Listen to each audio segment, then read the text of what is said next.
டே 21ங்க. So இது இன்றைக்கி எடுத்த வீடியோ இல்லை. உடம்பு கொஞ்சம் சரியில்லை, சிக்காக இருக்கேன். 2வது மூக்கு அடைச்சிட்ருக்கு, நீர் கோத்துட்ருக்கும் இல்லையா, அந்த ஸ்டேஜில் இருக்குது. ஸோ அதனால் எதுவுமே வந்துட்டு ஃப்ரீயாக பண்ண முடியல. மைண்டுக்குள்ளார என்னென்னமோ ஓடிக்கிட்டே இருக்குது.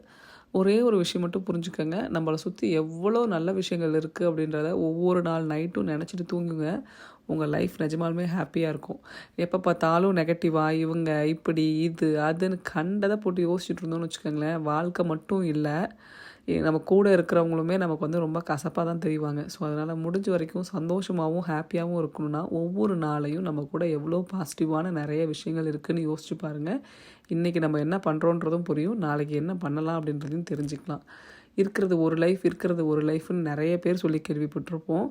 யார் எத்தனை தடவை சொன்னாலும் சரிங்க, இருக்கிறது ஒரு லைஃப் தான். அதை நம்ம எப்படி ஹாப்பியாக சந்தோஷமாக இருக்கணுமோ அதுக்கு தகுந்த மாதிரி ஒவ்வொரு ஸ்டெப்பையும் எடுத்து வைக்க வேண்டியது நம்மளோட பொறுப்பு.